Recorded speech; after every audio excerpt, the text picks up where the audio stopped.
Good evening, everyone. Welcome to Now You See TV. We are your hosts, Chris and Liz Bailey, for tonight's biblical health episode titled Beyond the Garden.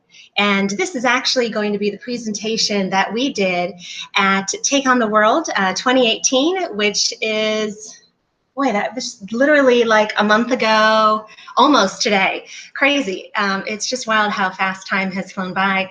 But before we get into that, I just wanted to say a huge thank you to this network. We have just surpassed our 2-year anniversary with being on Now You See, doing the Biblical Health Show, and it's just been wild. So we feel incredibly blessed. Thank you to John and Jessica and Jake and everybody that's in this Now You See TV community, including all of you, all the viewers. We absolutely love being on here and sharing our passion and connecting with everybody.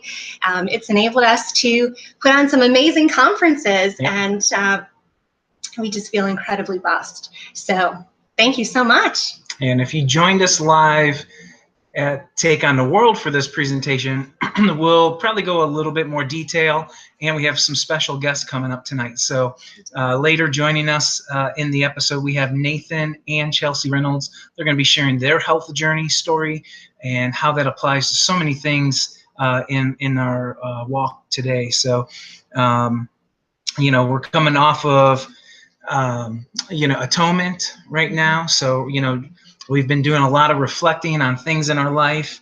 If you guys got to see John's story, he's been doing a lot of reflecting on his health journey.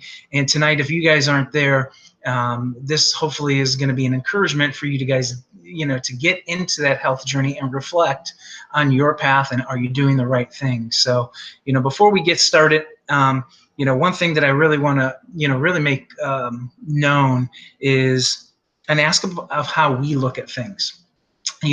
How, when we look at his instructions and we look at how good they are, we apply that spiritually into everything. We'll go a little bit more detail probably in the show, but when you're looking at things, if it's leading you to blessings or if it's leading you to curses, I believe you have your answer. So if you apply that to your food, to the things that we consume, liquid-wise, drinks, anything of that sort, and you have to just look at it with that lens of saying, does this lead me to blessing or does this lead me to curse? And I think you'll be within that spirit of those dietary instructions so much more and bring you so much more blessing than just sticking with, all the things we already do, which is that letter of the law, which is, the pork and the shellfish and those things. So hopefully this will be encouraging to you guys as we move forward. And and just know we are not perfect by any means. We are always striving to do better. So as we go through the PowerPoint, it is speaking to us just as much as it is to everybody else. So how we began actually at the conference, we had some really great plans to do all sorts of different food demos. And as you can imagine, there was a total of, what did you say, 40 sessions?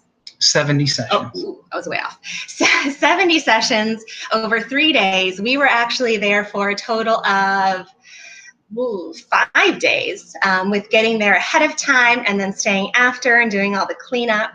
So it was a long journey and a long time getting there.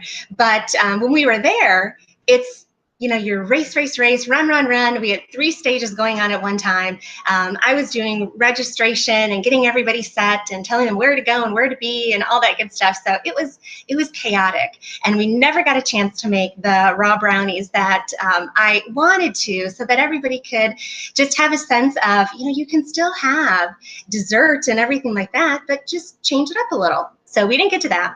So I apologize to everybody again, but we did make a fresh juice for everyone. And so that's what we have here tonight. We combined fresh carrots. So organic, of course, is much, much better, more nutrients to it, just more activity, which you'll see in the presentation. But this is fresh carrots, apples, green apples are better for you when it comes to juicing. We didn't have green apple, we had yellow, so just went with the flow. And then I also added a nub of fresh ginger because I love how it just adds a kick at the very end. But the reason why we chose this juice and why I love to have juice in the morning time, we've had one of our good friends, Dr. Patrick Vickers, on the show almost 2 years ago, and he speaks directly about the Gerson therapy, which is amazing for disease prevention and disease, whether it's manifesting in the body currently. That could be anything from arthritis, diabetes, all the way to cancer. And what they do, they put everybody on the same protocol. Whether you need to gain weight or lose weight, the body adjusts when it's given the proper nutrients that it needs. It knows exactly what to do, which just speaks to our amazing creator. So one of their most famous juices is carrot and green apple. And carrot mainly for its detoxification properties, particularly of the liver. And green apple because it is high in malic acid. And malic acid helps the whole energy production of our cells. It allows for the ATP, which is the mitochondria, what they do in the Krebs cycle to generate energy on a cellular level. And I love the way that Dr. Vickers says that on a cellular level. And we'll show actually a picture of that. Yes, yes. So we ended up juicing, I believe it was about 15 pounds of organic carrots and 10 pounds of green apple. And everybody loved it. We never got to taste it. So here's our taste testing for ourselves. But it's an amazing juice. I highly recommend everybody do it. We get a lot of questions of people asking, well, should you juice? I hear it spikes your blood sugar, or should you blend and do a smoothie? And both have their great abilities to benefit the body. But when it comes to somebody who is dealing with different ailments, a lot of times their digestion is impaired. And a smoothie is great because you get a lot of fiber, and our diets today are lacking in fiber. We would prevent so many different cancers if we ate more fiber. But if digestion is impaired, which we know all disease begins in the gut, then when you take a smoothie, you're not going to be able to break down and utilize all those nutrients and have it go to the cellular level. Juicing, it eliminates that fiber and it bypasses digestion. So that's why juicing has a wonderful place for anybody, truly, and it's like liquid energy. So it's amazing first thing in the morning. That's when we love to have it, on an empty stomach, so that way you get maximum benefit from it. And we'll talk more about it after too. Right, and if anybody's in the chat room over at nowuctv.org, if you're not, if you want to be in there, that is a fantastic place. If you're new to Now You See TV, you can jump over to nowuctv.org, and there's a live chat. I don't believe we'll be able to take the opportunity to get to questions today just because we don't have a moderator. But if anybody is in there right now, we're just making sure that our PowerPoint works. So if anybody is friends with us on Facebook, if you could just quickly send us a quick message before we start the presentation, just make sure everything looks good from your side. But we're going to move ahead. Yeah, we'll start. Well, I'm sure you guys can already see, hopefully you can see the title of this. It is the Beyond the Garden, and hopefully, you know what? Before I do that, I'm just gonna jump back over here just on the safe side, because I don't think it ever works for us. We do tend to have a bit of technical difficulties, so yeah. So we need to get a new laptop for 2019. So. Well, we just replaced the hard drive on this one, so it's gonna last a little longer. So we didn't get any messages yet. So we're just gonna pray that it works and go with it. No, we'll do it this way until somebody says something different. So the original design. The original design, Genesis 1:29, and God said, "Behold, I have given you every herb-bearing seed which is upon the face of the earth, and every tree in the which is the fruit of a tree yielding seed. To you it shall be for meat." This is the true original design. Fruit. fruit is the original design, and it was intended for meat. A lot of people will say things like eating plant-based, or eating lots of vegetables and fruits. Those are fine, but it doesn't give you everything that you need. The Creator knew exactly what we needed, and He gave us the perfect food in the perfect place. And with the craze today that's happening, particularly with the keto diet, it tends to go in phases, from the Atkins to the paleo to the keto. There's truth in some of it. And whenever anybody goes to any of these diets, and that's a word that I absolutely hate, because it already gets you in that mindset that you're only going to be on it for a short time. It's just a diet. It's going to get you where you need to go, maybe lose some weight, feel a little better, fit into your old clothes, and then you're slowly going to revert back to your typical ways of eating. We know addictions are strong when it comes to food, but what you will find when you look at this verse and you compare it to all the studies done today, and you even look at how the body works in and of itself, the best fuel for our body is glucose. It's carbohydrate. And we get that naturally from fruit. Now, I know of a lot of people follow different foods. Actually, nothing fruit. And they're pretty amazing.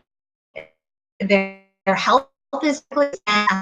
There's even individuals there, and I know I previously on this network, particularly crossing over in doing a show on iridology, and how there truly are just two color sets, blue and brown, but depending upon your genetic makeup and the diet and lifestyle that you consume, your eyes can change and alter. So when you consume more of these foods, especially the fruits, directly from Genesis 1:29, it puts your body back into an initial state of well-being, of health. And the eyes will actually show that over time. They'll become brighter and potentially return back to their original color. So to me, it's absolutely fascinating. And this verse, although we've read the Bible countless of times, both Chris and I grew up in a Christian home. We went to a Christian school all of our life and had Bible classes and chapel and everything. But when you sort of read the Bible for what it is, you take off all those different layers of glasses, that you've learned over your life, and you read the Bible for what it says. It opens up and you actually see, whoa, I missed this for so long. And what really spoke to us in working with Dr. Vickers and putting on seminars with him, he has individuals that have diseases and cancer, and he puts them on the Gerson diet, and the Gerson diet is 100% plant-based with massive amounts of fruits and vegetables, and it returns their body back to a state of well-being. So it just begs the question, our original design, is it still for us today? And I would say yes. If we're able to consume these types of foods on a regular basis, will it prevent disease? I believe so. Will it revert our diseased body back to a state of well-being? Yes. And here's why. Yeah, so we're going to get a little deeper into that. So one of the biggest things that comes against this idea of the original design, is it still for us today? Is it still the best thing for us today? Is the permissibility of meats. And as we go a little deeper, we're going to show why these foods are so powerful. These foods are life-giving foods. Kirlian photography is a collection of photographic techniques used to capture the phenomenon of electrical coronal discharges. This unique form of photography reveals the life behind raw foods, revealing the power of enzymes. If you guys have seen Biblical Health, we talk and we love enzymes. We talk about them so much because they are the life form behind every single thing. They are the life behind, almost anything that we want to look at. They're the main catalyst. And that is how they've been designed. You take a look at this picture, the pictures on the left, these are organic raw broccoli compared to things like steamed broccoli. This would be lightly steamed broccoli in this picture, and on the right, and this steaming probably does not get above, obviously does not get above 118 degrees, and it is showing that there is virtually not much life to it. Now, if we had a completely cooked or canned, vegetable, and we compared that, there would virtually be no life coming off of it. Complete darkness. Yeah. Because it's essentially dead. Yeah. Anytime you cook a food over 118 degrees, the enzymes, the living part of that food, is killed. Now, when you steam it, it lessens, as you can see in this photo, but when you cook it, and particularly process it, it's dead. There's nothing in it. Now, there may still be nutritional value in that there's vitamins and there's minerals and things that can help the body, but the enzymes are essentially the key that unlocks the door to all of the vitamin and mineral potential. So they're still there, but they're not as usable. Enzymes are that catalyst. In our body today, we focus in what we speak on the digestive enzyme portion, but enzymes allow your heart to beat, allow you to blink your eye. They are life. And you can see they are also life when it comes to food. And it's just staggering to see in raw food how you are drawn to it. You're drawn to just the bright colors, the smell, the taste, the sweetness, all of that. We're naturally drawn to it because we were designed for that. And yes, you can for sure get addicted to cooked and processed foods, but you think of a baby, and which would a baby have if you were to give a baby an apple compared to something else? And I'm getting ahead of myself because I said that actually on our fifth slide, so I'll be quiet now. We can move along. So just one other really brief thing on here is when food is mentioned in the original design, it's referenced by things like light bearing, life giving. It is directly connected to those things. And we can see the type of food, which were those fruits, are very life-giving and light-bearing foods. Has the original design gone away? A couple things that we're going to address. We're going to address, did the original design for man go away after the flood? Why was Noah able to eat all things? Did all also mean all? And the very confusing aspect, so if you're new to this topic and you still are under the mindset that, hey, we can eat anything we want, the New Testament teaches us this with the Peter's vision, the parable, all of the different things, the stories of the washing of the hands, right? There's so many things that we get to say, you know what, we don't have to eat this way. We can eat any way we want. This is some of the things that we're going to share right here with you, because oftentimes we go directly back, to Genesis 9:3. Everybody says, see, right here, even after the flood, Noah could eat all things. So that proved that we could always eat whatever we wanted. And that verse is, every moving thing that liveth shall be meat for you, even as the green herb have I given you all things. So we're going to address these three questions as we move forward. Has the original design gone away, and did all mean all? I love this graphic. It's awesome.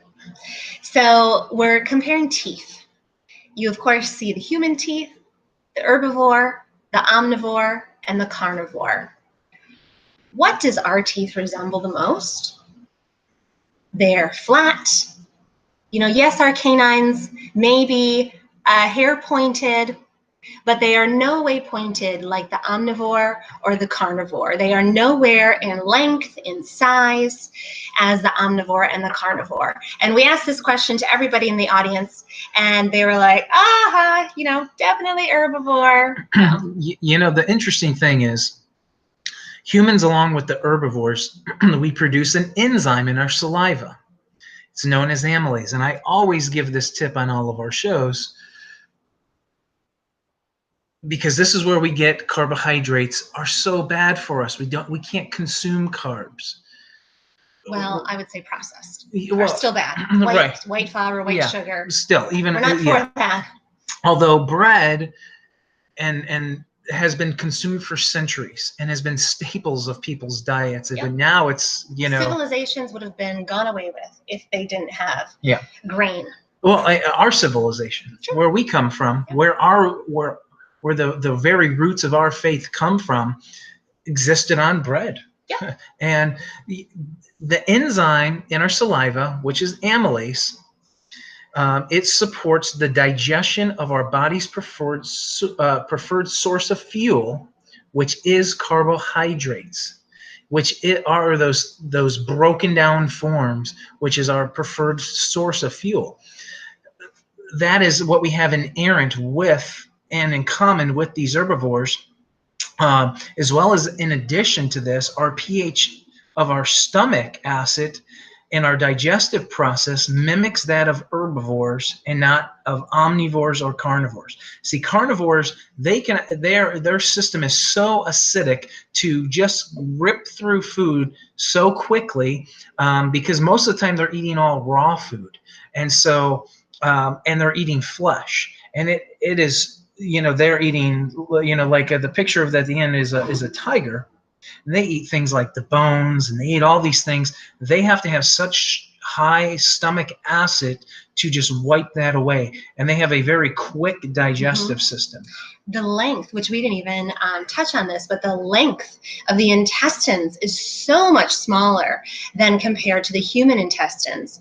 And when you look at it, when we consume a lot of animal products and meat in particular, you know, our gut bacteria changes and gets altered. And, you know, we have a much longer digestive process. So it has the potential for that food to stagnate and create mucoidal plaque and all of that in our system if we are not digesting well. So completely different digestive systems, length of digestion, and everything. And that's why everybody knows that true health begins in the gut. We have come this far, 2018. We know this is absolutely fact. We know that when the gut is in balance, sickness and disease follow. So that is why it's so imperative that we need to consume foods that are easily digested and that support the preferred fuel of our body. Oftentimes we are putting in fuel that is not what the body truly wants, as well as not ease of digestion. And guess what? Raw food is easily digested because it is living. It has enzymes to it, which help that breakdown process for our stomach. So we don't have to secrete more hydrochloric acid, create more enzymes in the pancreas and all of that. And here's where I wanted to say, you take a small child who is just ready to consume food, and you give them an apple, a bright apple, or a bowl of fresh fruit, or you place a rabbit next to them. Which are they going to go to for food? Now, maybe not, you know, playfulness, but food. They are not automatically going to have the instinct to sink their teeth, which they barely have teeth at that point, but if they did, sink their teeth into the rabbit and start consuming it. Of course not. That's just ludicrous. They're going to go to the fresh fruit because it's enticing and it's sweet and it's exactly what they want. Mother's breast milk is sweet. It's sweet for a reason. You know, our Father knows that if we give them something that is sweet and enjoyable, they're going to always be coming back for nourishment. And raw foods do that. So we'll come right back to that, addressing that question a little bit more in detail. But did Noah did all truly mean all in Genesis 9:3? You know, here's a short list, and we've shown this list many times. This is just a short list of animals that are poisonous for human consumption or extremely, extremely toxic.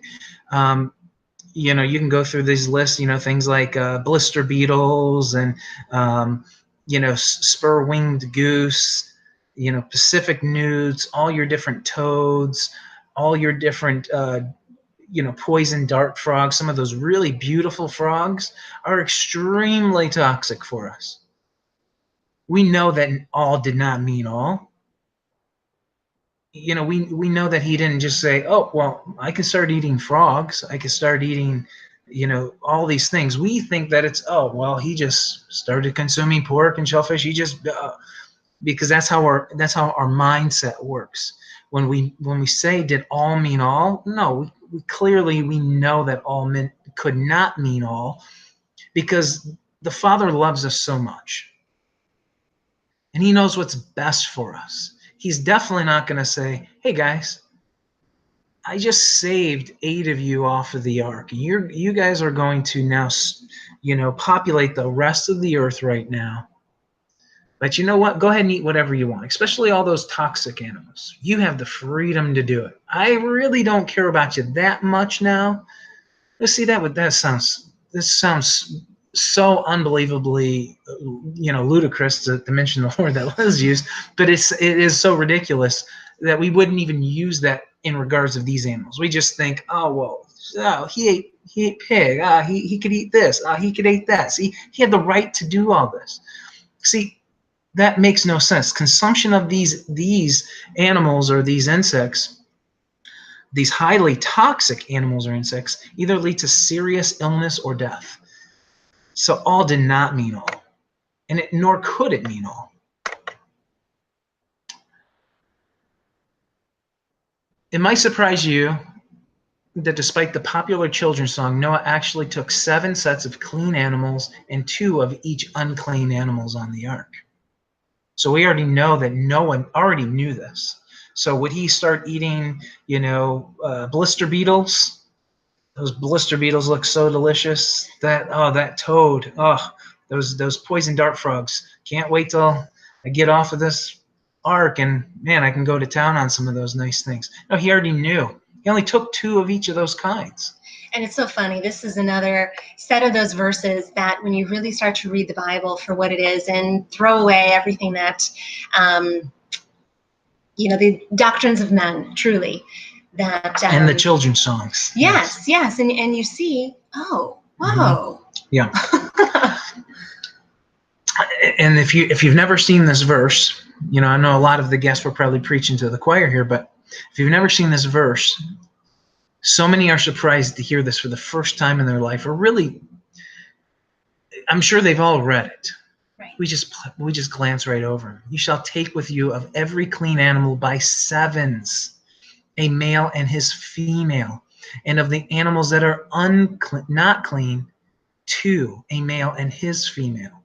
We knew that unclean and clean animals, this instruction already existed for our betterment, for our good, well before it was given to Moses, right? So we knew this was already taking place. But did all mean all, right? We're just gonna hammer this one home. From the time that Noah and his family entered the ark to the 40 days and nights of rain, then to the time that the waters receded, Noah was commanded to keep the animals alive.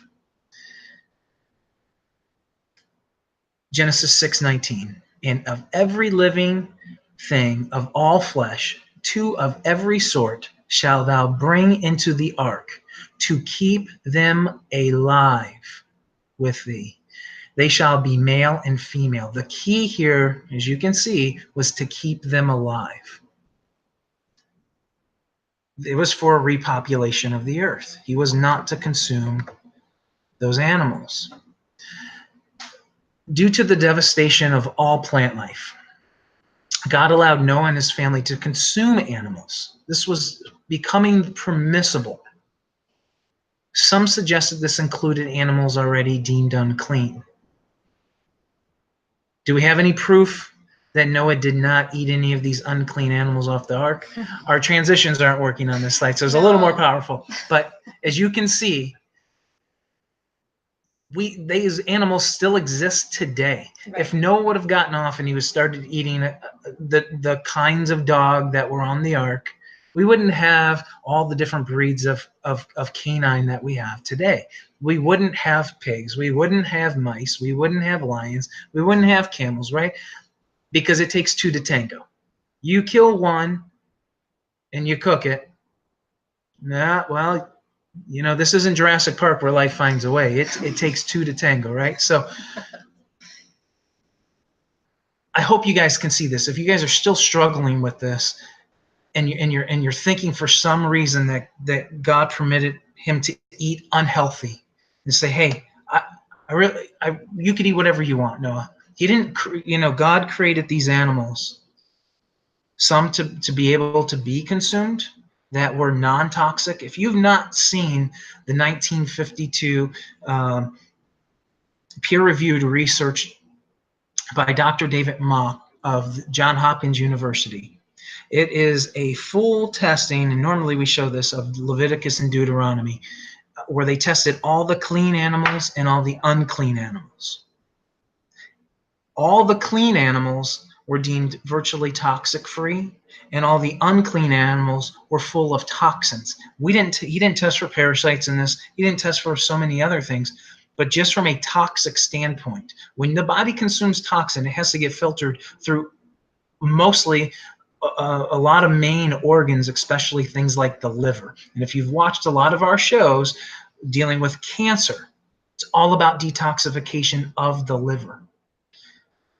I hope you guys see a correlation to toxins and toxic food and the detoxification of the liver, like we've seen in those episodes. We won't go deep into that today. We have some fantastic episodes where we don't teach that, but Dr. Vicker has some great stuff on that. So we titled this next aspect Permissible, because we're going to take this back to the original design. Is the original design still for us? Is it still the best thing for us? We're often reminded of that verse in 1 Corinthians where it says, all things are lawful for me. Well, we know it's not referring to all things, but all things do not edify. I believe when we're talking about permissibility, it is completely lawful to consume meat. We know that. The dietary instructions teach us that. But do these things edify? Are they fully edifying to the body? And we're going to address that topic. And one of our favorite topics scripturally has to deal with Daniel. Permissible, yes. Beneficial, we would say no. The permissibility of eating clean meats are not only given to Noah, but also laid out in detail to Moses as part of the Torah. Although it's permitted to eat biblically clean meat, we get a glimpse of how the original design was most beneficial by looking at Daniel 1. Now commonly known as the Daniel diet, consuming only plants for strength and stamina, has its roots, all pun intended, in the garden.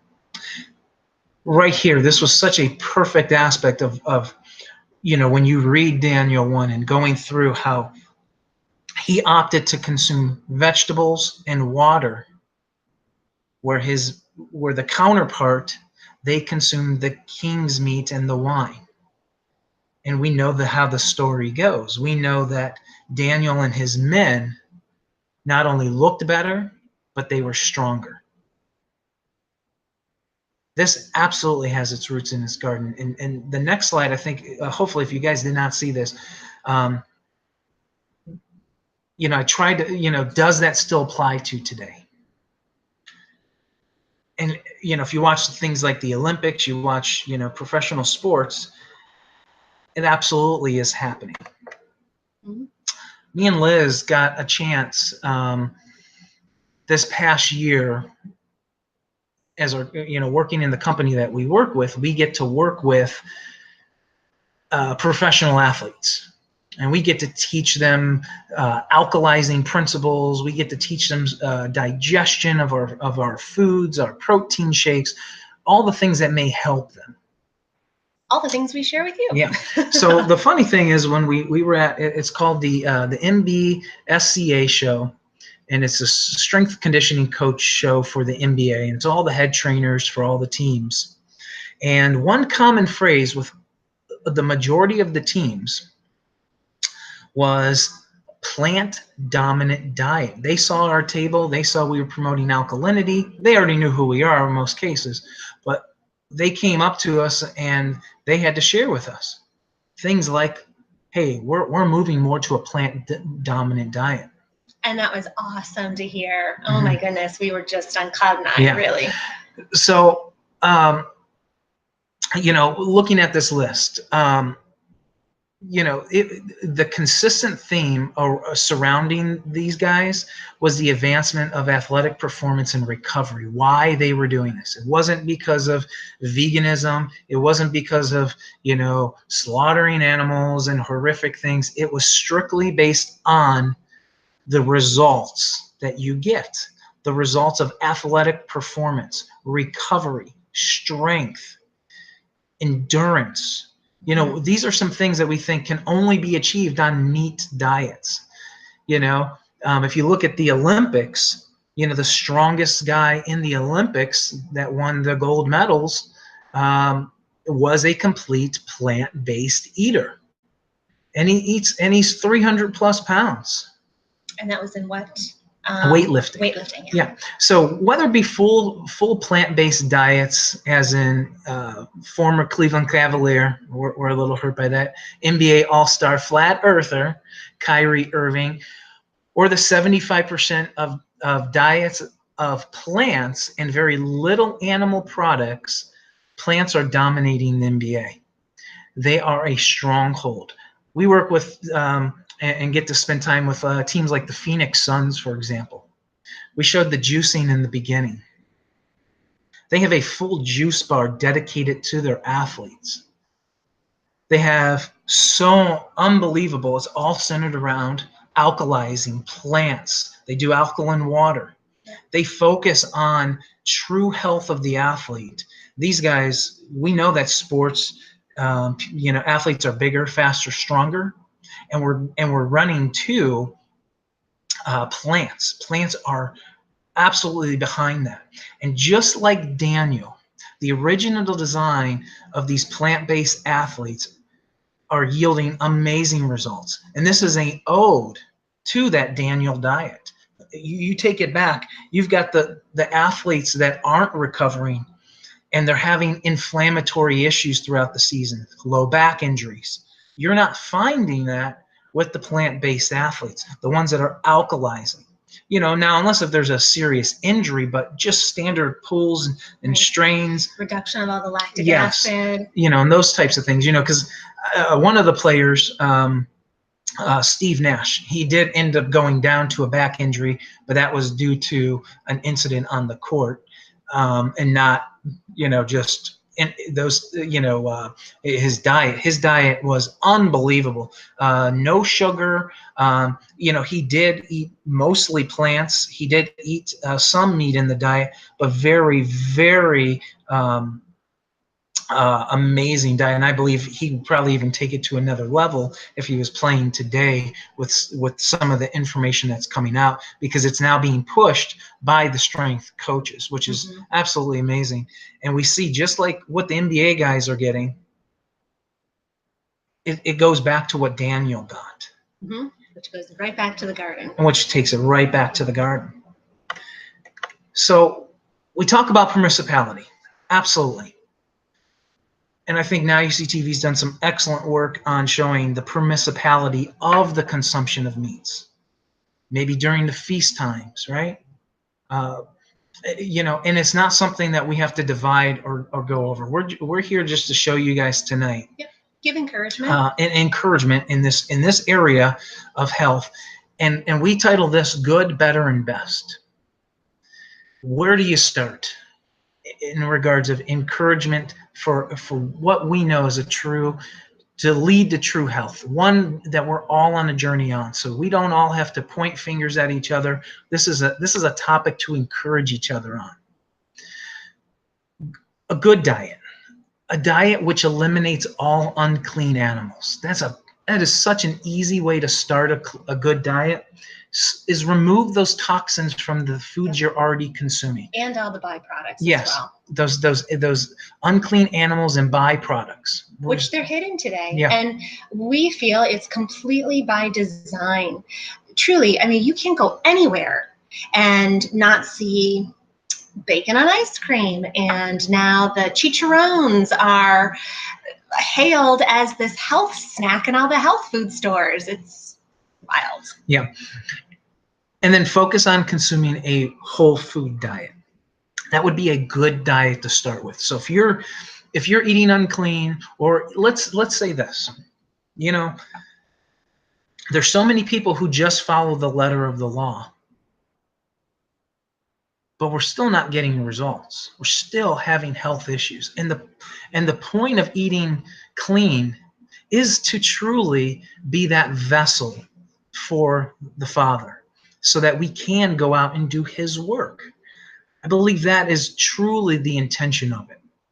Not to make us better than anybody else, not to boost us up. It is to be the servant that we've been designed to be. And so starting here, if you're already eating clean by the letter, no pork, no shellfish, looking for things in foods, start focusing on a whole food diet. Oftentimes we know so many people that the rest of the diet doesn't matter. Oh, we're good. We're following these. We still eat tons of McDonald's. We still eat whatever we want in this regards, right? And this is to be encouraging. This isn't to point fingers or to say anything, because we've all been there. And it's okay. We're on this journey together. So we can encourage each other in there. So start that way. Focus on eating more whole foods, and then start transitioning to a better diet.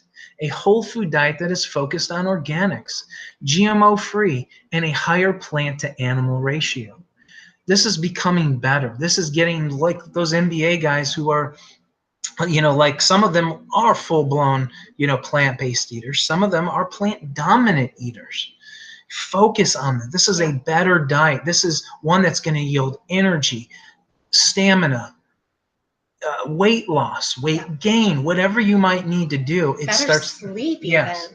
This would be shopping the perimeter of the grocery store and only hitting a few of those central aisles, maybe to pick up some grains or whatnot, but to really focus on that outer perimeter of all the fresh foods that are available. Again, those are going to be living. They are going to have life and enzymes to them, more vitamins, more nutrients.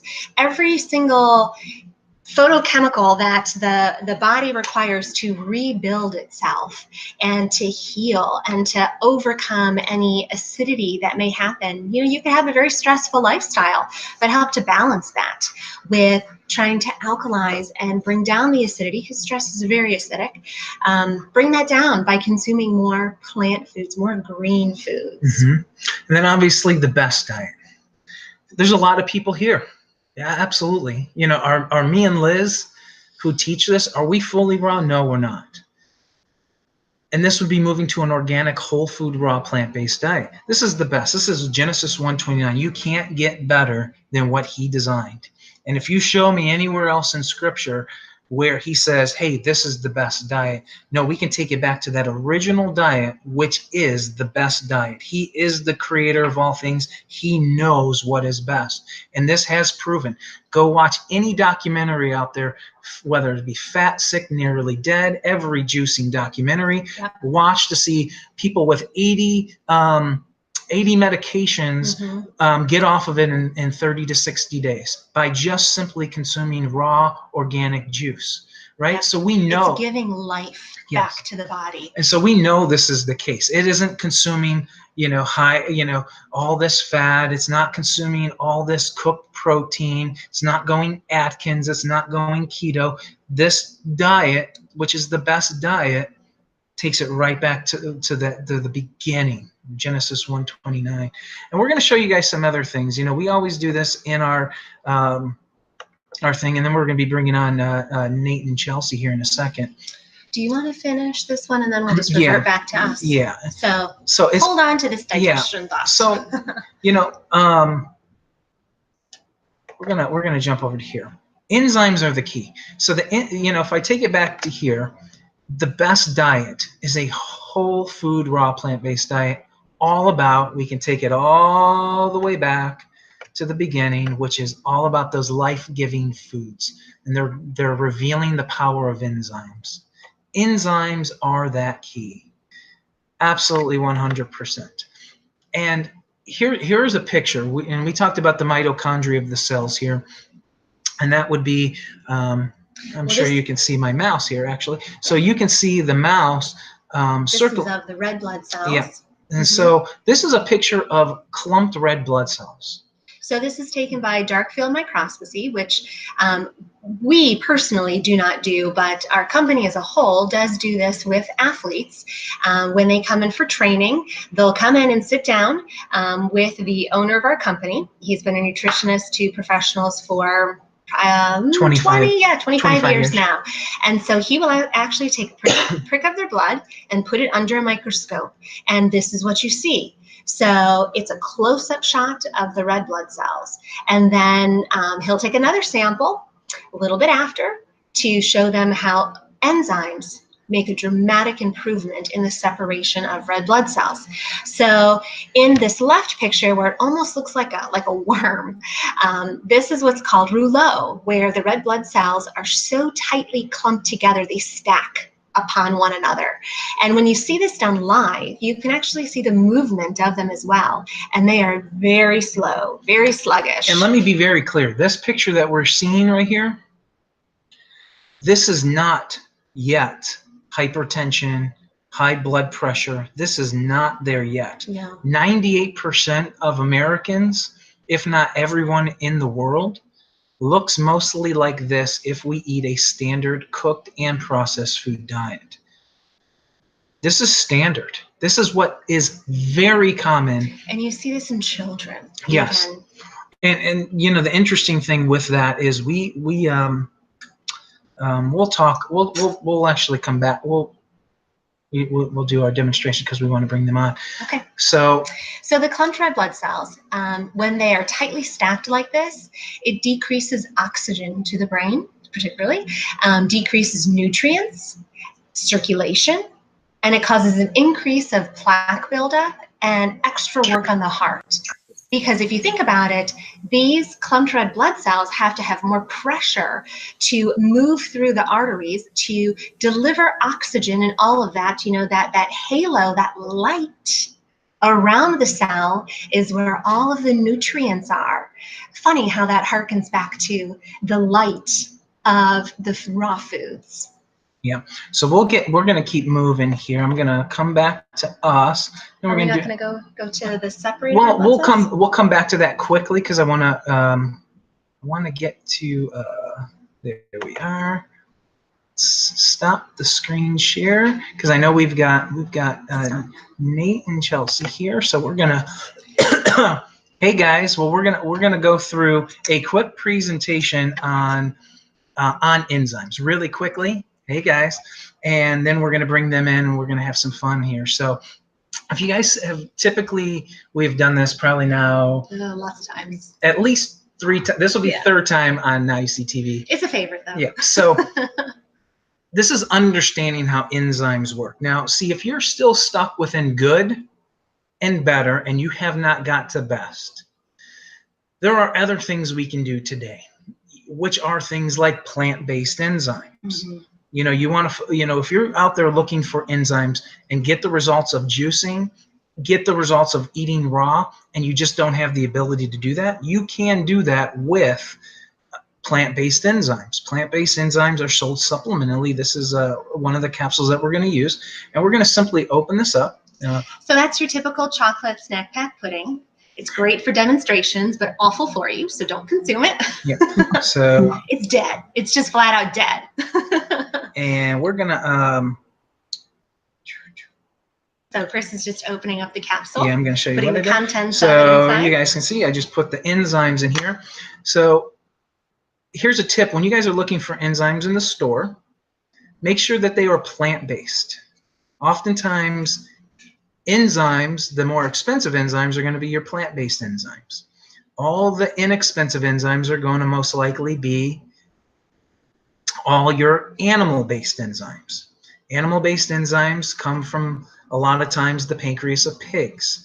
They are pancreatic enzymes, animal-based enzymes. You will know them by their names on the back. Things like pancreatin, ox bile.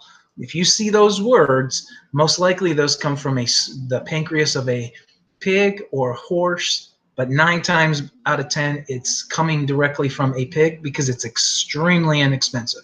Pennies on the dollar to make. You're going to want to look for things like protease. And so I'm going to go back to just really quickly so you can see what we're doing. And then I'm going to show you guys that final slide. I promise this will only take a second. And we're going to go back to this slide here. And so any of those documentaries, it's all about improving the enzymes. Enzymes are equally important for metabolism. So if you're struggling with metabolism, it's an enzyme issue. Moving to a best diet will correct that, or moving to a diet that is extremely rich in enzymes will do that as well. Enzymes will separate your blood cells. There's an enzyme called protease, which is responsible for separating your blood cells. So if your blood cells look like this, it is because you are robbing proteolytic enzymes from your blood. That means high protein, especially things like meat. All of those types of foods eventually after it robs your pancreas, it starts robbing them from the blood.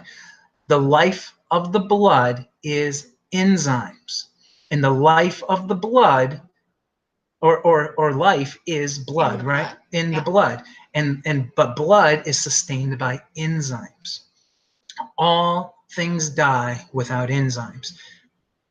When the separated, including us, the separated red blood cells increase oxygen, increase nutrients, increase circulation, decrease plaque buildup, decrease heart work on the heart. We're going to come back to this final slide. And so you're going to see this presentation when we come back live, because we're not going to come there because we're going to go right to Nathan and Chelsea.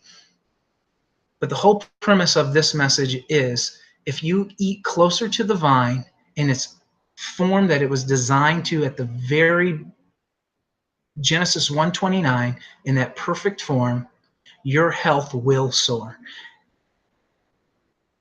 So whether you're somebody who is tired, has a hard time sleeping, is taking a lot of medication, has different ailments happening right now, if you can move to a better diet, even having maybe 1 meal a day be raw, that was our goal for everybody at the conference who saw our presentation.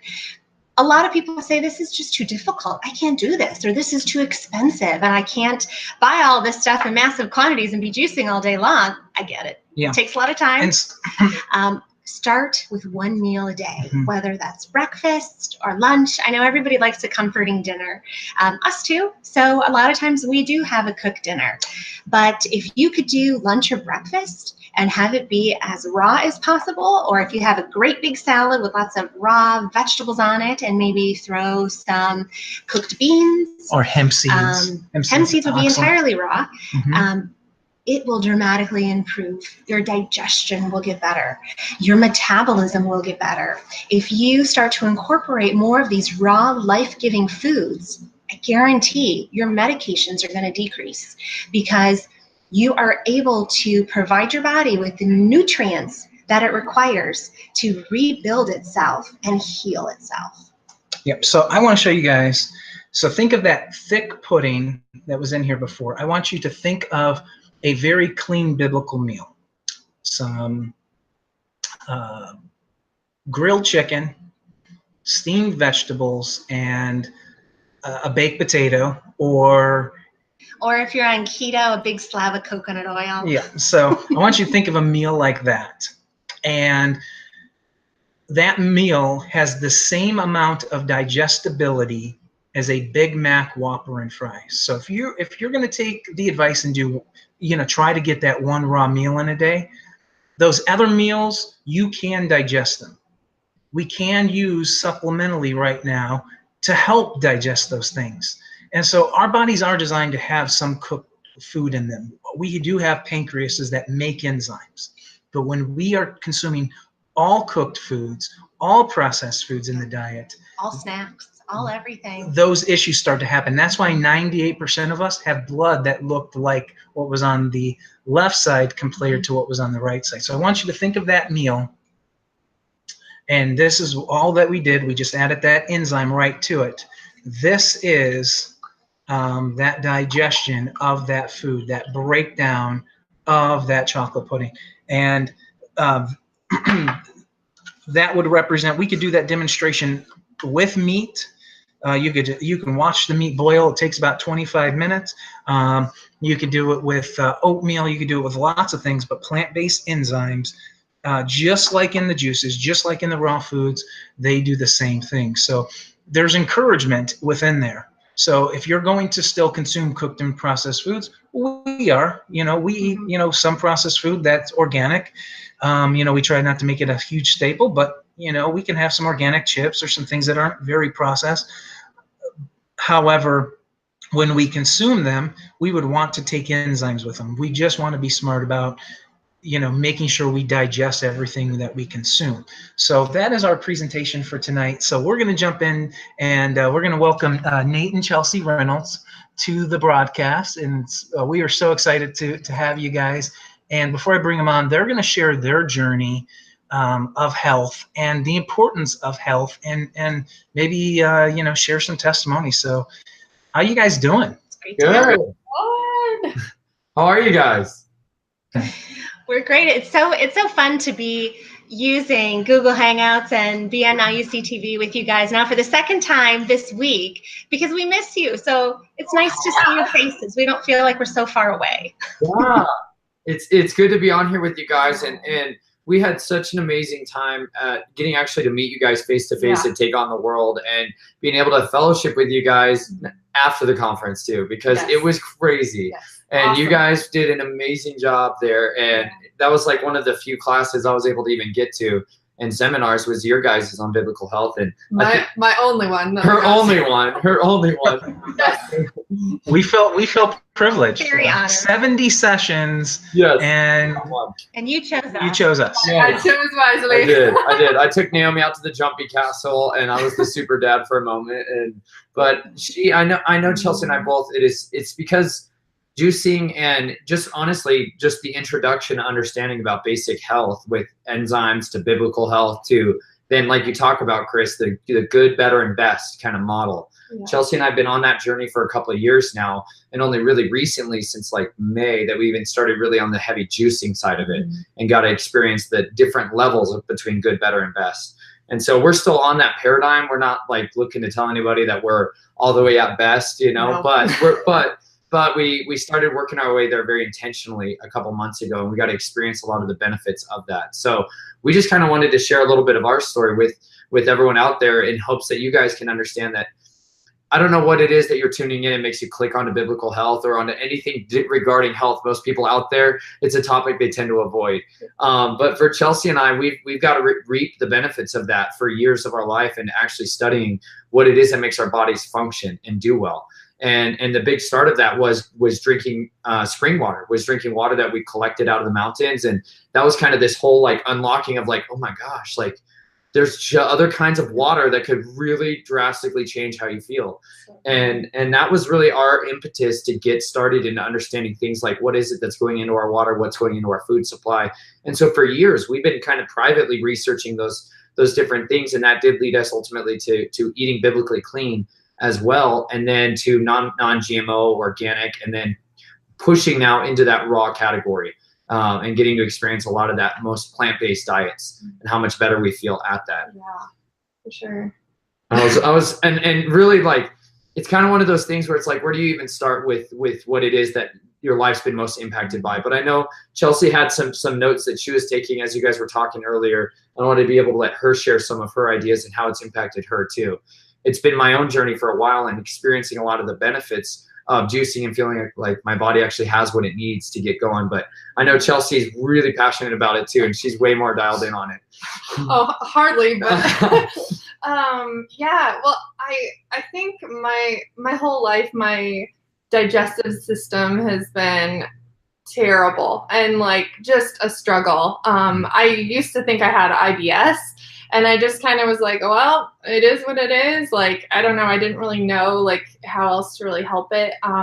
I would try to, eat a salad for lunch, and I was always forcing myself to eat a salad too. I was always like, just so much work to eat a salad sometimes. But yeah, and I'm one that hates vegetables. Like oh man, it takes a lot to get me to eat vegetables. So yeah, so just probably pretty unhealthy, and like gut wise, definitely very unhealthy.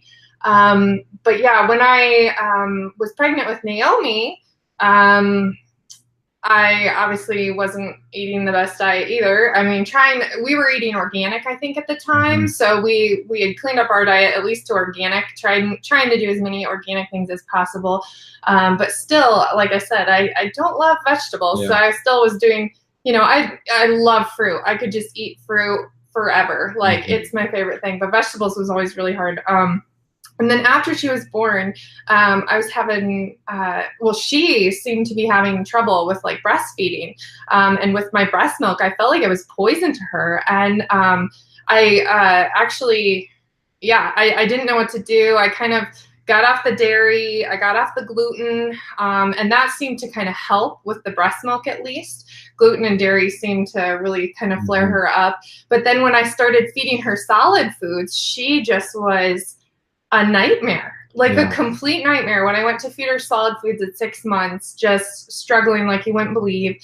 So anyway, I just was like, man, I feel like I'm struggling. I feel like she's struggling. So anyway, we ended up, after listening to a couple of your guys' shows, just being really convicted about like trying to get on the enzyme and seeing if that would help her. And then after talking to you, Liz, like it was so, just via email, I think even. Yeah. But yeah, it was really helpful to get her on the digestive health to kind of reset her bowels. So we did that. Naomi got on the digestive health enzyme. I got on the digestive health enzyme, and we basically stopped her on all like solid foods and just went back to breast milk and then the enzyme, and kind of like reset her bowels for about a month. And then when we introduced foods again, it was beautiful. Like she had no issues anymore. And I was like, oh my gosh, all along it was the enzymes. And I started feeling better. My bowels started functioning more normally and feeling better. So I was like, wow, there's definitely something really to this enzyme thing.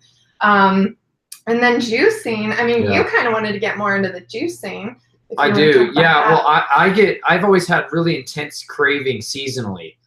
For different specific food groups, not necessarily like bad. Like I get super intense cravings for beets and like really dark leafy greens, always in the spring into like the midsummer time frame. And it was right around like April that we reached out to you guys to kind of try to talk about like, hey, we really are interested in taking like our diet and our nutrition to a different scale, to the other level. Yeah, like a lot of the challenges that I face based off of things that I've been through in my background have to do with the recovery.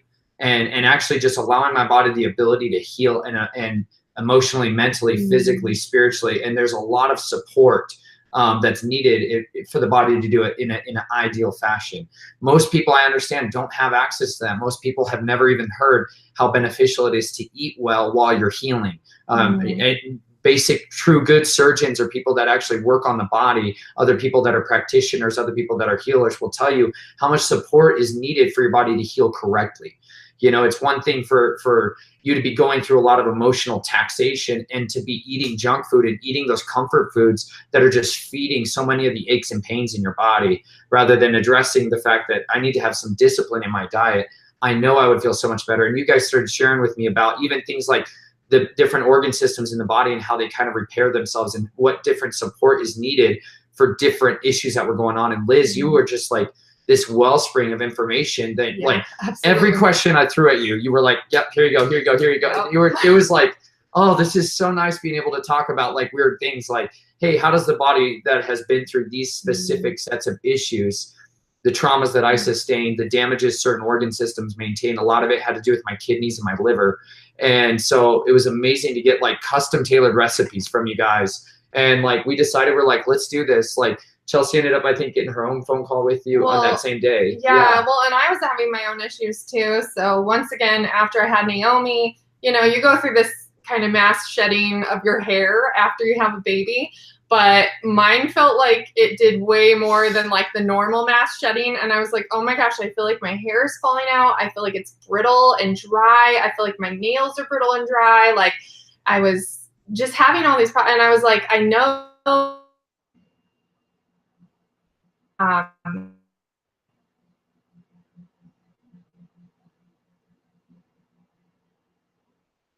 than it had been. It's fine, but it definitely had dipped down. Can you like try to address it from a natural standpoint instead of being on Synthroid, you know? Can you guys repeat that one more time? I think for the listeners, you guys did break up just a bit. You froze for us, so I don't know if everybody else got the frozen version. Okay, sure. I was. It was just the last 15, 20 seconds of that. Okay.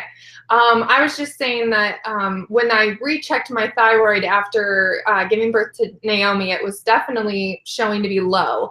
Whereas when I was pregnant and I checked the thyroid, it was fine.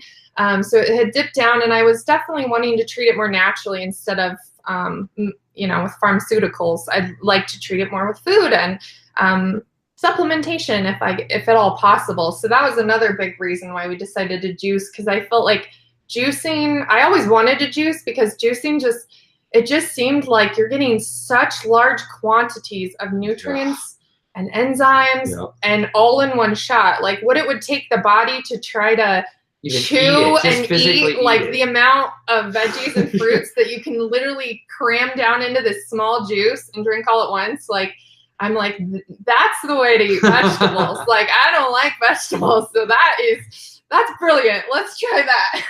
So that's a great tip for all the veggie haters out there. So true. You mix a bit of some fruit in there. It's perfect. Totally. It covers it up. It's perfect. And who doesn't like juice? Juice is awesome. Yeah. So then we started juicing. We did. We kind of followed your advice, and Chelsea put a little video on YouTube, on our YouTube channel, that shows it, you know, and just kind of that first day where we ended up, excited. You guys even told us, like, your advice was to get a masticating juicer, and basic understanding is a masticator. Think of like how a cow actually chews its food, like crazy, slow, tedious process, and slowly mashes it out of its mouth. That's the masticating juicer is just like a grinding away of an animal's jaws, you know, and it's super slow, low rhythm, low speed, takes way more produce on one side in order to use that juicer versus one that's just this kind of toroidal fear of destruction, you know, that just spins it out really, really fast and gets you a lot of juice really quickly, which is really nice. But we knew we wanted to try to get to like the super elixir kind of juices, and that was the elixirs, the medicine juices, the natural medicine. Yeah. And so we went on Craigslist and found like the one that you guys recommended. Someone was selling for barely used, and we picked it up for way cheaper than what we thought we were going to pay. Like half the price. Even less than I think half the price. It was awesome. And so we got started, and within the first couple days, it is like drinking electricity. It's so hard to describe it until like you make a fresh juice like this versus one that you pick up at the store. You can't even kind of compare them. Drink it fresh within 24 hours or 72 hours at the most, and you'll recognize to see what those enzymes are really going to do in your body versus the ones that have digested the food and there's nothing there anymore. Yeah. Well, you just, you feel like it's this instant energy.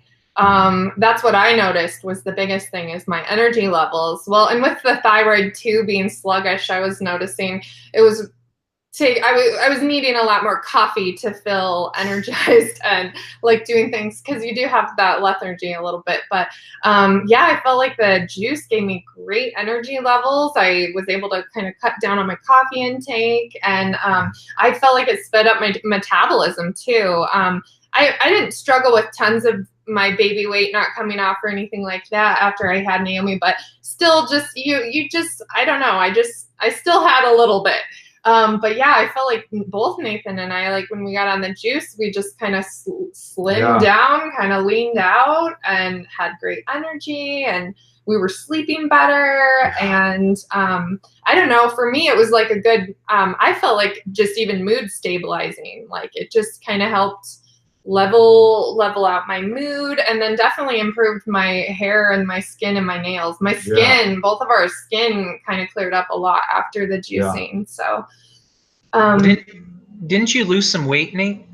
Yeah, I ended up losing 19 pounds over the course of 45 days of doing that. And like, I'm not a big guy, you know, but like, you know, I tend to, it's cold out here in Colorado. We eat to warm ourselves up, right? And that's the principle. We get a little more indoorsy in the winter out here. And so I gained a little bit of weight, like to where I had to go up some belt sizes, and was skinny like, fat. Let's just say that. Yeah. Skinny fat. Thin layer of fat all over. Yeah. It was just a nice even layer. It was a nice even layer. So it didn't look like I was as much weight as I gained, but I started juicing, and I can't even tell you how much better. We did like a 3-day all-in, like reset, kind of like a cleanse. So we just did 3 days of nothing but juices. And like, that's a lot of work. If you're doing a masticating juicer, like it's a lot of work to go and get the produce to process everything. It's so helpful if your spouse is doing that with you. Like when one of us was doing it less, it was really hard for the other one to kind of maintain both loads. And so we found really quickly, like if both of you are in on this too, even if we started with 3 meals a day for 3 days, the detoxified it on a great way. And then after that, we went to like a maintenance of 2 meals a day. So we started doing 2 meals a day for then the next like month and a half, 2 months. Then we got down to basically 1 juice a day. And then we went traveling for Take on the World and threw our diet out the window. And we're working on it. We're working on it. So, but that was the best we'd ever felt. And that weight coming off for me was also during the summer. We had a lot of things going on, getting ready to publish the book, website design, getting ready for conferences, like all this stuff. And yet our energy levels were like, we would have like 18 to 20 hours of go energy. If I drink a juice at 9 p.m., man, you better be ready to go. Like you're going to get a whole other day's work done. You can't go to sleep after you drink a juice. Yeah. And that's what we love. We needed that, and like gave us our vitality back. Yeah. And just making it like a family event, you know, like one person can be washing the vegetables while the other person's juicing. Yeah. And even Naomi, like I pull her little chair up there and she loves it. And the juicer's designed so she can't, you know, get her little fingers in there or anything. And so it's perfect. She loves it. Yeah. It's entertaining. So, so what was some of your favorite juices? Oh, beets and greens for me, like all day.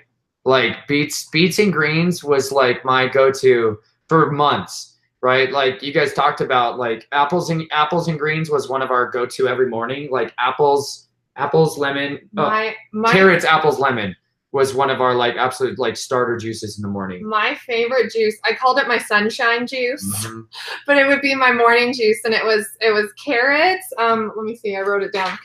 It was apple, carrot, like a half of an orange, or like a little cutie, like a little tangerine, even with the skin on, like just throw it in. And then it was like a fourth or a half of a lemon, ginger, and then turmeric. Yeah. Putting some turmeric in there, and oh, it's so good. Yeah. Yeah. And then I like beets and apple and lemon and ginger, but I'm more fruity. She likes a little more fruit, where I like to like super concentrate my greens and like, let's get this done. But I do need the greens too. So if I have to do my greens, I'll do a really, really dense, just full green packed smoothie. Yeah. And each person will be different. You'll find out kind of your body will gravitate towards them. And some people are more attuned with what it is their body's cravings are, that are actually good cravings, and which ones are not so good. And so we're pretty in tune with that. And so we kind of figure out, is like, my body's really craving sugars. There's probably a reason. And then we were in like different seasons. We found if we ate based off of what's in season in our farmers markets and around us too, that's when we felt the absolute best. Was even though there was maybe a lot higher sugar content in a lot of the melons that were coming into harvest, man, that's what was in season out here. And we ate a lot of that. Then as it changes, man, your body is optimized by eating according to the seasons, as opposed to eating according to the grocery store and UV light and radiated fruits and vegetables, you know? The other thing I was just going to say too with the enzymes is, like, once we started juicing, I think you had mentioned this too, Liz, that once we started juicing, that we wouldn't maybe need to supplement with enzymes necessarily, because you're getting more of the enzyme from the juice directly, which from the plants, which is great. So yeah, we were using, I still was on my enzyme, but I was able to drop it down a little bit. But then when we would, you know, if we would go out to eat or something like that, I would bring my enzyme with me and take it. Cause sometimes, you know, you go out to eat and you eat a big meal and you're like, you just feel like it just sits there and you're like, oh my gosh, this feels awful. I feel bloated and like I'm not digesting my food. And so the enzyme's really powerful. Those are like our pocket, they're like our emergency. Yes, they're like our pocket grenades. Like we're like, oh yeah, we're like dishing them out like candy. Yeah. Like, hey, you want an enzyme? We're like, enzyme. Everyone gets one, right? Like, and it's real. Like, well, people are like, oh my gosh, I feel so much better. A lot less bloating and unpleasantness later on. So. Now, I know for you guys in doing a lot of the beets and the greens, that was most definitely to target the liver, get the sort of sluggish liver moving again. You know, that's all connected to the pancreas and the bile and the gallbladder and all of that. And the heavy greens being the most nutrient dense food, you know, that we have that targets mineral deficiencies. So that would be thyroid and the adrenals and all of that. So the greens target that particularly, but all of it is very alkalizing. So when you mention that you feel like you maybe shed some layers, what's so interesting to note how the body works in preserving itself. You know, when we get into a acidosis state, so high acidity, the blood has to always remain slightly elevated above neutral, but the tissues of the body can become more acidic due to stress and lifestyle and diet and beverages and all that kind of stuff that a lot of people are addicted to. But if acidosis starts to happen to the tissues, the body naturally will build up a fat layer around those organs to protect the organs from acidosis. So when you alkalize the body through all the different measures of drinking clean, more pure, higher pH water, and then flooding the body with nutrition. I love your word of electricity, you know, in a cup, basically, because that's so true. That is so true. It is going to alkalize the whole entire system, and then the body doesn't need to really hold on to this extra layer. You know, and it's actually known as the viscerofat. Yeah. And it dumps that viscerofat, and you know, that's the first thing people say when they start juicing. That's why if you watch any of those documentaries, they're powerful. You'll see that people are like, well, I shed all this weight in the first, you know, X amount of days. It is because first you're going to dump all that visceral body fat. You're going to then get right back to what we talked about. Enzymes are as equal to metabolism, and as enzymes rise, metabolism rise. So if you're out there and you say, I'm 35 years old, I'm gaining weight, my metabolism slowed down. You might as well just say, I'm 35 years old, my enzymes dropped. Yeah. Because every 13 years, every 10 years, we lose about 13 to 15% of enzymes. That's natural starting at the age of 25.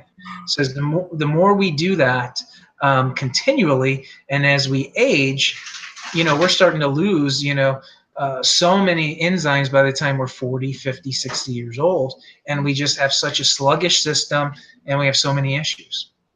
And our son is here, so sorry. I know. Nate had to run for Naomi. I'm sorry. Look at this. Riley joined us right at the same time that Nate had to leave us. So hey, it's all good. We're not. This is not ECTV. We're having. It's some a good family time. affair. Yeah. That's right. Oh my gosh, something Nate said when we got home from the conference. He's like, oh, I remember Chris and Liz said, you know, try to chew your food like 32 times, you know, try to chew it before you swallow it. And I was trying that, and it's so hard. Like, and you realize just how fast you eat, and that by inhaling it, you're not chewing your food, you're not breaking it down well, you know, to absorb all of the nutrients, but then you're not producing the enzyme that you need for digestion, right? So anyway, I just thought that was funny. I was trying to do it, and I was like, oh my gosh, no wonder cows just sit there and they like chew their grass, you know? Yep. Chew all day long. Yeah, it's so true. That's, our amylase enzyme that's in our saliva. So it helps that first stage of carbohydrate digestion. And if we don't chew our food well, which is so true, I mean, everybody inhales their food because we're looking at our phones. We're not setting down our fork. That's a huge thing for somebody who's trying to lose weight. Set down your fork after each bite and just chew so much less, because yes, it takes a lot of time to chew more, but you're subconsciously setting it down, so you're not just continually shoveling it in like we do today. I learned that from some TV show years ago, and I'm like, I'm going to store that. Well, and that's the exact reason why we have enzyme amylase in the saliva for carbohydrate digestion, because most of the time, if we eat too quickly, it relies on the amylase from our pancreas, and we don't have that much amylase in the pancreas. Or more hydrochloric acid. Right. So that's going to slow down digestion. Right. Things are going to move slower in the intestinal tract, and if you're not digesting carbohydrates well, then they're not getting broken down into the simple sugars. They're going to tend to ferment. And when things ferment, then there's that increase of excess gas and bloating, and then people are like, I can't eat carbs. That's why I even thought I needed to go gluten-free for a while, because I was like, I felt like I could not digest breads of any kind, and I mean, I still feel the best when I'm gluten-free, but I think a big part of that was that I was lacking the enzymes and stuff. So. Absolutely. One thing that we didn't share in the presentation that I should have, is the body does not use protein. It does not use carbohydrates. It does not use fat. It does not use any of those things. It does not use those macronutrients. It only utilizes those micronutrients that come from the macronutrients. So in the case of protein, if the proteins aren't broken down to an amino acid, it's worthless. It's actually inflammatory, very inflammatory to the body.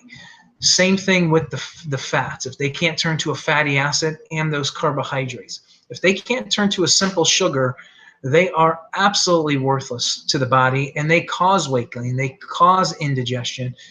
They cause all sorts of issues, gas, bloating, you name it, and it causes these issues. And that's the big thing that I want to say. And that only can happen with the aspect of enzymes. Enzymes are responsible for taking our macronutrients to those micronutrients. So another thing I was just going to say real quick, Liz, is you were talking about like your eye health is real indicative of like your physical health, like the whites of your eyes. So in college, I remember the whites of my eyes were so either red and bloodshot, or they were kind of like almost yellowish a little bit. And I mean, obviously that was probably due to heavy drinking in college, terrible diet, both or all of the above. But I remember I would literally go to the store and buy those eye drops to like help clear up the whites of your eyes, because that bothered me so badly that my eyes were like, I was like, I look sickly. Like I just remember that. And anyway, I don't drink anymore, but and we've cleaned up our diet. But even just from switching over to just an organic diet and trying to get better things in us, Nate and I noticed that our eyes started clearing up. Like the color of the whites of your eyes were actually white now. Like, go figure, you don't need eye drops to fix that. You shouldn't need eye drops to fix that. That's the point, I guess. But anyway. It's so fascinating. And that's, I haven't begun that second phase study on the eye, but just like in iridology, you learn about the iris and how all the fibers are connected to the different organs. And, you can't diagnose from it, but you can detect genetic weaknesses, areas that need more nutritional support. But beyond the iris, the white of the eye has its own map too, which is wild to me. So the iris has a map of all the organ systems and everything, but the white of the eye does. And so I haven't taken that next step into learning more about the white part of the eye, but I'm just so fascinated by it. Our bodies are so fascinating. You know, it's just everything about our being just flies in the face of evolution. And, you know, the whole Paleolithic era is just laughable. Laughable when you go back and you learn everything of Scripture from, you know, the beginning of creation. I'm homeschooling our son, and I'm utilizing a curriculum called My Father's World, and you know, it starts off with the creation story and really going in depth on every single thing, and I love it because I can insert everything that I've learned from, you know, all of this, discovering truth of everything, and insert all of that into him, you know, and bring it down to his level. But it's just awesome. It's awesome when you understand this, and then you can teach it to such a young child and have them understand this is why we do certain things, and you know, you'll receive blessings by doing these certain things. I love it. Definitely. And then that was the other thing too about the juicing, is that for Naomi, it's a way to get her vegetables, you know, because a lot of kids don't like eating their vegetables. And thankfully I've tried to counter that by giving her as many fruits and vegetables as possible. And she actually does. She's pretty well-rounded and likes most vegetables now. But the juice really helps to get her extra greens and things that, you know, spinach and chard and like some different power green things that she might not eat. Yeah, so. Babies don't wake up asking for arugula. Kale! Yeah. Not yet. Not yet. But maybe one day. We'll get there. Yeah. That's awesome. Chris is grabbing something. I don't know what he's concocted here. And I just want to show something. Oh, okay. He's grabbing a bunch of things from our pantry. All right. I love it.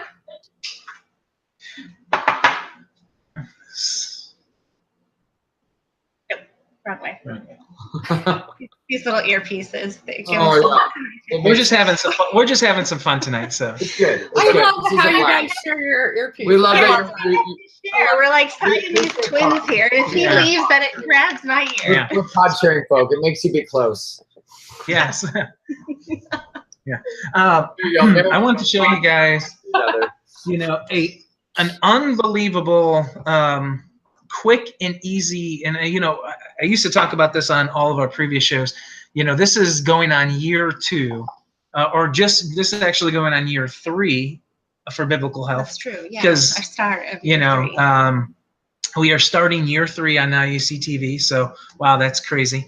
Because it just seems like yesterday I had the call with John on the phone, and he said, let's give it a try and see if it works. And here we are, you know, 2 years later, headed on year 3.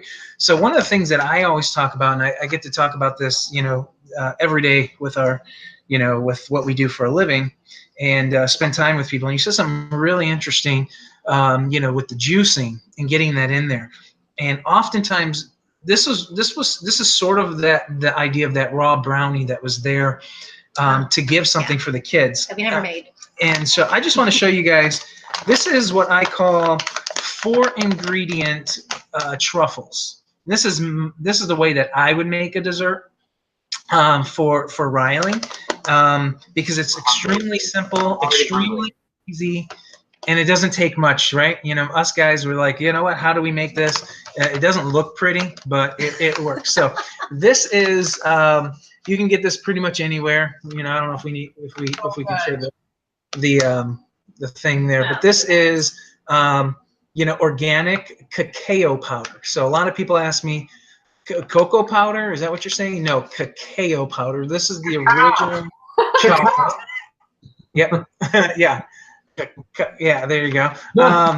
So what you do with this is you make it very, I don't have like a exact recipe with it. We do have the recipe. We do. It is in the guides that we give away. However, I don't have an exact recipe, because you can make as little as you want or as much as you want. So you take maybe a few tablespoons of this, or teaspoons if you're making a large batch for the whole family, or just for the kids. It's rich and chocolatey. It can be a hair bitter. Yeah. So you want to counterbalance that with some sweetness. Yep. So in that regards, we'll use like this is. See if you can get it out of the glare. Maybe not. It's raw honey. It's raw honey. So this would be raw honey. And so Nate can actually share a ton on why we should all be consuming honey biblically.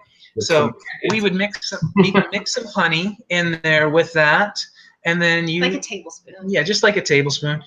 We'd use like our greens powder. So you can see this is a raw greens powder. This hides that additional nutrition. Mm-hmm. And you would use mixing greens and chocolate. Yeah. You can hide a lot. Yeah, and you need a fat to really get this going. So this is the counterbalance. So most people use coconut oil.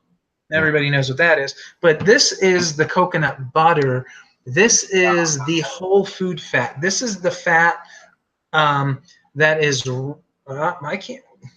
It's our light. So maybe if I do this, that's actually darkness. Better. And so that's actually better. So this has all the fiber with it as well, all the fat. So it's pretty much the whole bit of the coconut, the meat, the flesh, the juice, all ground together. And that's the difference when you take something like this of a whole food versus when it's extracted down and processed into an oil, like a coconut oil. You want to have that food with its fiber and everything intact, so that way you get more nutritional value from it, because although coconut oil, olive oil, they have their purpose and they are sources of some good fats, but if you take a whole tablespoon of it and a slab of it, there's no nutritional value. It's just pure fat. Mm-hmm. So when you take something in its more whole food form, like olives versus olive oil, coconut butter versus coconut oil, you're getting a lot more nutritional value. And so all you do is you take those simple 4 ingredients and you mix them together. And food processor really is the easiest. You know, or just a spoon. That's what I do. I just do a spoon and just stir it up in a bowl.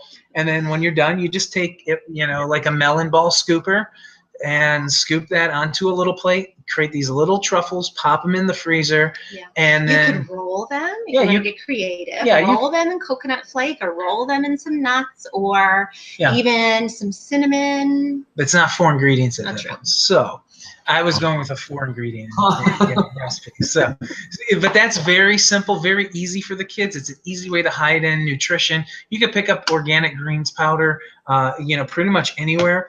How do you get kids to take it? It doesn't have sweetness to it. So we formulated this one to be pure greens, nothing else. Yeah. And we chose the specific superfoods for their alkalizing properties. And so that's an easy way to get that in. And that's a raw, you know, everything here is in its raw organic form. Mm-hmm. So you can just mix it right in there. It's enzyme dense, full of good healthy fats, full of all the different antioxidants, and it's not bad for you. It's all really good for you, and it's very beneficial. And so, you know, those are the types of desserts that, you know, are satisfying. They're enjoyable, and you don't need a lot of them either. They're very rich. Yeah. That's the thing. If you think about a dessert that you so desperately have to have, does the 10th bite taste as good as the first bite? Not always. So if you can have something that's really tasty, but a small version of it that just sort of, you know, gives you that satisfaction, that's what you can have with the raw desserts. And, you know, you're getting all the good components of it and none of the bad. And yes, you know, it's going to be a little bit different than eating an Oreo. Yeah, and if you start your children, taste buds and if you start your kids off that way, they won't know any different.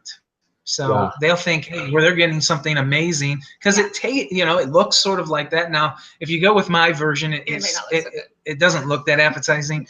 But if you make it a melon ball, you put it in the freezer, and it comes out, it looks like a little chocolate truffle. So all chocolate candy looks like, you know, gross stuff too. So, but this is amazing. So, it's great. So that looks so good. I'm hungry. What do you want to know? Maybe if you could share a little bit with the listeners about honey. Oh my gosh. How could you not? I would love to. Honey is one of, I think if anything out there that people could find out that there's a sweet, delicious treat that is waiting of God, that is what I want to bring to people. Honey is something that you're actually commanded in Proverbs, at least, that you were commanded to eat honey. And also it is often tied with honeycomb specifically is kind of the combo that you're looking at there too. And so I think, like we've kind of addressed already, there's different states of foods, and the most ideal would obviously be raw, right from the comb honey and we're talking about, it's got all of the little buggy interactions of pollen and bee parts. And I mean, everything. Like real raw honey is not clear. You know, it's going to have some floaters in there. And that's good because your body needs those floaters, right? And even when I was out in Ohio, I went nuts. I got literally gallons of honey from the Amish because their honey is so incredible, and it was a screaming deal. And I have just been absolutely enjoying myself with it. Now you're instructed not to eat too much honey because it can sour your stomach. And so there are obviously wonderful moderations that the Father puts in there. But if you just think about it, and I put this out there to other people, and I hope somebody out there can find it, but I was hoping that with Kirlian photography that people had taken these pictures of the actual photon. Oh yeah, this is one of the jugs that I came back with. Yeah. The Amish. The Amish took care of me. Yeah, I went through that in a week, what you see missing there. So when you think about okay, if we could capture the actual emission of light coming off of foods, could we also not capture that off of other things that have water in their systems, like honey? Honey, if you think about it, these bees go out in as natural environments as possible, right? It's obviously very different if they're going out to a soybean crop and they're going through a genetically modified production of Roundup and poisons and all of the rest of the problems. I'm not talking about that. I'm talking about a more ideal situation where you do have real, raw, organic bees being able to go out and work the fields in their season and in the area that you're localized and living near. That's kind of the ideal honey you want to be able to get a hold of, just like with the plants that come from your area. When all of those bees go out, they gather and touch the ripe flowers at the exact kind of apex of their production life cycle. And so they're doing this super concentrated dosage that is injected basically into the honey. And I really do think it's another way for our bodies to have almost instantaneous energy. It is broken down in our bodies very rapidly. And with a lot of the other wax that comes in there, you're getting more complex amino and proteins that are giving your body a lot of other fuel. So it's a really good fuel source. You can read about it in 1st and 2nd Samuel, where Jonathan eats honey from the comb, and it opens his eyes after people are weary in battle. It's a very real reality. A lot of soldiers out there carry raw honey in their rucksacks for a reason. And if you need instant on-demand energy, that's way better than a gelatin block from, Power Bar, whatever other company out there. Real natural raw honey. And I like chewing the comb like gum. It's a natural food source as well, and it gives you a lot of really complex proteins that you can't get anywhere else. So I could go on and on about honey. I'm a fiend for it, and all kinds of honey are all good. So that's my little honey shtick. I have never heard of chewing the comb. That's eat it, man. Eat it. It's delicious. Absolutely, you can eat it. And bee pollen too. Bee pollen too is another great one. Bee pollen that's if you can get fresh bee pollen from a producer in your area, and generally it needs to be stored in the freezer, or I like to stir it into the raw honey right away as a way to stabilize it, and then I can eat it in addition to meals. But I like my honey raw. I don't like to heat it up. That, like we talked about, it does destroy some of the enzymes when it's heated up. That's why the honey you go to the store looks like corn syrup, because it's similar in structure, whether or not it is corn syrup. Some of it probably is. But real raw honey really will crystallize. It will have stuff in it, and that's good. That's all right. So besides eating it by the spoonful, how else do you enjoy it? By the spoonful. And coffee? Stirred in coffee? I stirred in my coffee occasionally, or I like it spread on, if I'm doing breads or grains at the times too. That can be a sweet treat. Or sometimes I like to make a bowl of rice and put a little cinnamon and almond milk on it, and then put some fresh alfalfa honey when I'm having a little more allergies. It's seasonally. Alfalfa is really good honey for me. My body really responds well to that. And so that's like one of my favorite sweet treats ever, is like honey and rice and milk. So it's like horchata. We just discovered I never plugged in the microphone. We didn't even need to use these earbuds. Oh, I was wondering. It's good, but you look cooler the whole time wearing them. It's awesome. Well, Awesome. after hearing all that, I had to get a spoon. But well, honey, see? So, Oh, good. Your life is going to be better, Chris. It I feels know. good. Well, hey, I've already been doing it. So Taste Are you of sure you obedience. want to do it Everybody. at almost 11 like o'clock obedience. at night, though? He's a night owl. Yeah. So, you know, I would love for you guys to share a little bit about, you know, what, you know, in your health journey, what that meant in dealing with, you know, spiritual warfare, everything you guys have been dealing with, and the importance of coming to health and its role with spiritual warfare. Well, it's kind of a big question to try to peel open, but on one sense, there's a very real understanding that people need to understand when it comes to the mechanics of spiritual warfare are very much based in a legal system. Okay, this is not to say that we're going to get crazy legalistic and everything else. However, the enemy, the dragon, the devil, the serpent of old, right, as outlined in Revelation 12 and Genesis 3, from beginning to end, who is the main kind of archon that we wage war against, or entity that we wage war against, is going to be dealing with the serpent, the Nachash, right? And he is represented, his name as Satan, means accuser. He is a legal accuser of the brethren. And so he very much operates within and abides by the confines of what Yahweh instituted in his word.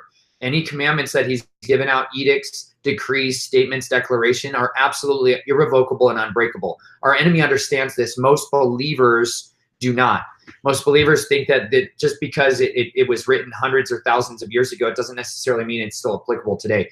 However, transgression, sin is transgression of the laws, as 1 John tells us. And so on one level, we got to understand that the enemy is seeking a way to have a legal right to accuse you and or come against you in your life. The vast majority of people do not experience spiritual warfare because you are dead and ineffective in your walk with God and actually advancing the kingdom of God. I don't say that to be offensive, but I also say that to be extremely offensive.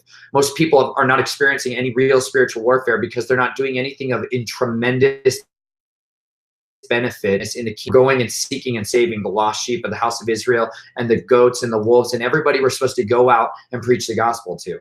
When you start to get involved in that, in any aspect of that, even just trying to, I just want to try to do something different. I'm no longer going to walk in the path of wickedness this year. I'm going to try this year to change my family.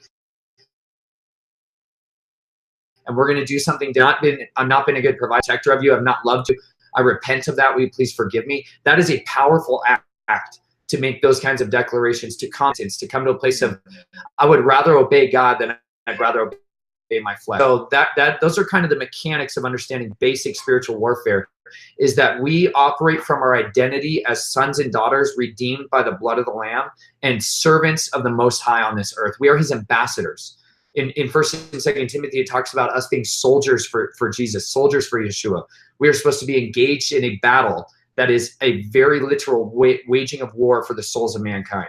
Okay, this plays out in the physical because God has given us these flesh and blood bodies. It also plays out in the spiritual realms.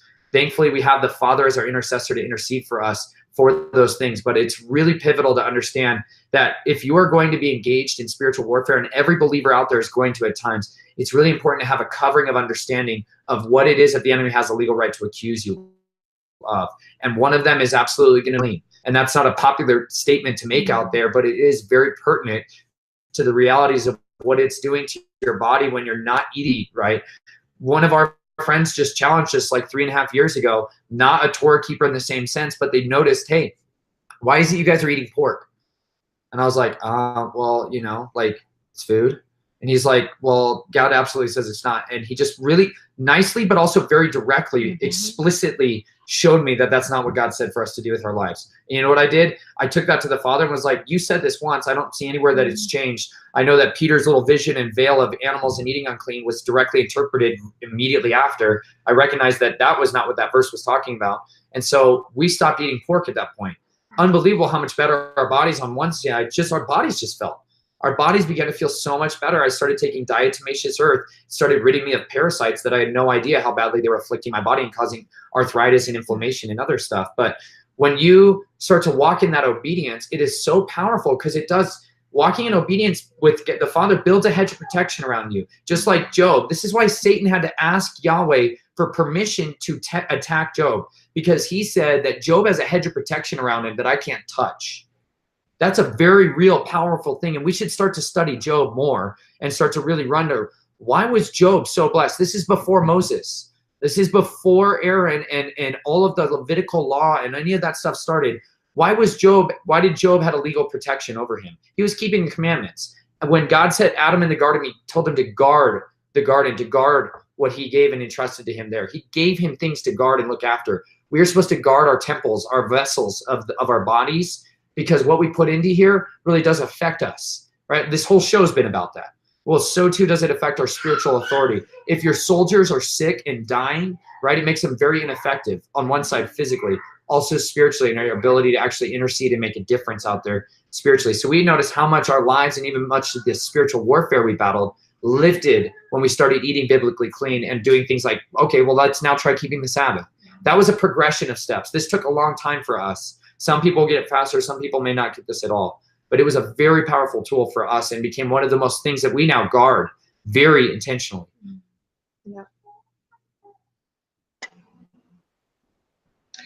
I love that. You have such a way with words. It's beautiful. It's absolutely beautiful how you paint that whole entire picture. And I see your book right behind you. If you want to pull that out and show everybody what it is and where they can get it and where they can just learn more about your story and everything that you've been delivered from. And here's what I will do before you start. I don't know if I'm allowed to do this, but I'm going to let people know like something in the book now has maybe you're going to yell at me later for this.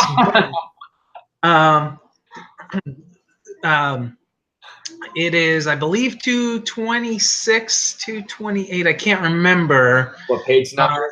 227? Yeah, I think so. Okay, it's 226 to 228. I'm gonna give a little thing out there about the book. So if you don't have it, I'm not really letting out a big secret, but we were so humbled and just amazed that, you know, we were part of the book. So we ended up being in the book, and we were just blown away by that. I won't tell you the full story. You got to read the book for it, but biblical health is mentioned in there. So wow, that's pretty cool. And it is because it was part of our story, you know. And like this book we just published it. It's called Snatched from the Flames, and it really chronicles our story of me being born in this underworld and this completely other life that I lived, that I'd hidden and buried beneath all kinds of bondages, and did everything I could in my whole life to avoid ever bringing up. And the Father entrusted me not only with Chelsea but with Naomi. And it was a miraculous conception for us to experience, and started us on a path of whatever it takes, Father, we ask you to heal us, you know. And those were real, sincere prayers. And because of that, this book was born out of the journey out of that lifestyle and into a new life of meaning and purpose. And anybody who's interested in that, they can just go to snatchedfromtheflames.com. Snatchedfromtheflames.com. You can read. We're giving away huge portions of the book there every week as well. So don't let that be an excuse of why you can't get it. We got digital copies and physical ones as well, and other blog posts and videos that we're working on here too. So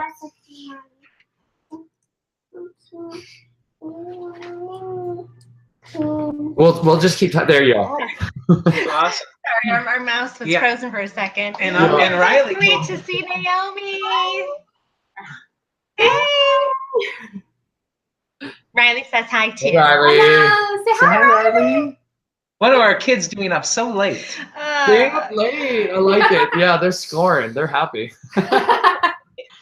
Oh, thank you guys so much, though, for having us on. It's such a treat to get to see you guys again, and we really look forward to seeing you guys out there soon. It was a blast being there, and we loved Ohio. We loved getting to meet the folks that are out there, and thank you guys for putting on the conference. It was such a blessing. The conference was outstanding. It really was. And it continues to bear fruit for us in the lives of people all over the country. I get emails almost every day from people that it's impacted their lives in powerful ways. So thank you guys for being faithful to do that. No, you bet. That's awesome to hear. We're working on 2019. So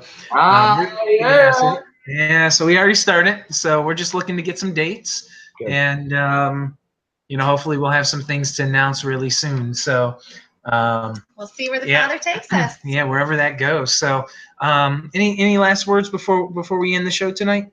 I think so. I don't know, man, but I hope that each and every one of you takes a serious, intentional bit of advice from Chris and Liz. That they're a couple that has radically changed Chelsea and I's lives, and way before they knew anything about any of our story, they were so faithful to bless and take care of Chelsea and I, and provide for us not only advice and understanding, but with supplements that really did help our daughter and help my wife and I to have a better future. So. We're not here to do anything but make sure that people have an opportunity to know the truth and be able to make an informed decision for yourselves about what it is, because we are accountable for what it is we put into our bodies, just as much as we are accountable for what it is we do with our bodies. So I appreciate you guys having us on tonight.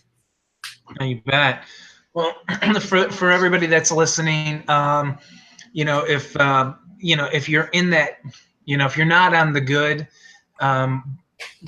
way of eating, and you're trying to get to better, we do have available a 7-day whole food eating guide. So all you have to do is email us at info@corehealthproducts.com. We'd be glad to send it to you as a free eating guide, and it just kind of helps to Jumpstart. Yeah, jumpstart. Give you a jumpstart. There's a shopping list, all the recipes, some of our personal favorites. I actually have 2 guides. I came out with the second one that's more of a kid's guide, a fun twist on, the typical kid comfort favorite foods. So, or if you have questions about health, maybe you're not interested in the guide, but you're not getting answers on some issues that you may be dealing with, and you'd love to chat, I would love to chat back with you. I answer all of the emails personally that come into our info@corehealthproducts.com, or send me a message on Facebook.